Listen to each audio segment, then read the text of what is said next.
এসএসকেএমে এখনো পর্যন্ত সংকটজনক অবস্থায় ৩ প্রসূতি। আপনারা জানেন মেদিনীপুর মেডিকেল কলেজে যে স্যালাইন কাণ্ডের ঘটনা, সেই ঘটনায় ৩ জন প্রসূতিকে এসএসকেএমে নিয়ে আসা হয়েছে এবং এখনো পর্যন্ত তাদের সংকটজনক পরিস্থিতি। ভেন্টিলেশনে মাম্পি সিং, নাসরিন খাতুন, অক্সিজেন সাপোর্টে রয়েছেন মিনারা বিবি, বুকে ইনফেকশন রয়েছে মিনারা বিবির। ফোনে রয়েছে প্রতিনিধি স্বপ্না ঘোষ। স্বপ্না, এখন কেমন আছেন তারা? দেখো, যেটা জানা যাচ্ছে যে চিকিৎসকরা যেটা জানাচ্ছেন যে এখনো পর্যন্ত কিন্তু ৩ প্রসূতি সংকটজনক, অর্থাৎ বিপদ মুক্ত এমনটা তারা বলতে পারছে না, যদিও তারা চিকিৎসা সাড়া দিচ্ছে এমনটাই কিন্তু হাসপাতাল সূত্রের খবর। এবং যেটা জানা যাচ্ছে যে ভেন্টিলেশনে, আমরা জানি যে প্রথম দিন থেকেই কিন্তু ভেন্টিলেশনে ছিল মাম্পি সিং ও নাসরিন খাতুন। তারা কিন্তু এখনো ভেন্টিলেশন সাপোর্টেই আছে, অর্থাৎ তাদের অবস্থা অনেকটা বেশি সংকটজনক। অন্যদিকে মিনারা বিবি, তিনি কিন্তু শুধুমাত্র অক্সিজেন সাপোর্টে রয়েছে। অর্থাৎ বলা যেতেই পারে যে এই দুজন প্রসূতি, যারা নাসরিন খাতুন ও মাম্পি সিং, তাদের তুলনায় মিনারা বিবির পরিস্থিতি, মিনারা বিবির শারীরিক অবস্থা কিন্তু একটু স্থিতিশীল রয়েছে।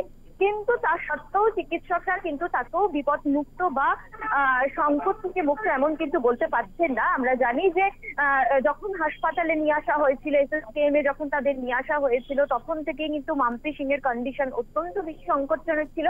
এবং যেটা আমরা জানি যে সিটি স্ক্যান তাদেরকে করা হয়েছিল, সেই সিটি স্ক্যান রিপোর্ট কিন্তু গতকালই তারা পেয়েছেন। এবং সেখানে যেটা দেখা যাচ্ছে যে চেস্টে ইনফেকশন কিন্তু রয়েছে, ৩ প্রসূতিরই চেস্টে ইনফেকশন রয়েছে।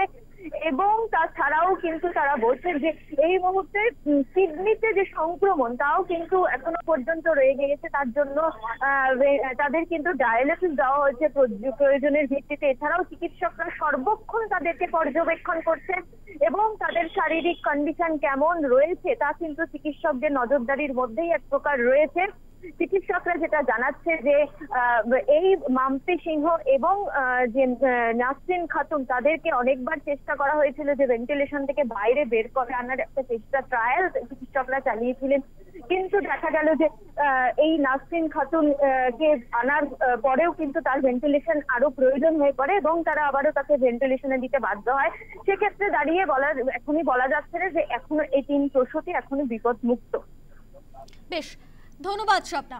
এসএসকেএমে এখনো পর্যন্ত সংকটজনক 2 প্রসূতি, ভেন্টিলেশনেই রয়েছে মাম্পি সিং, নাসরিন খাতুন।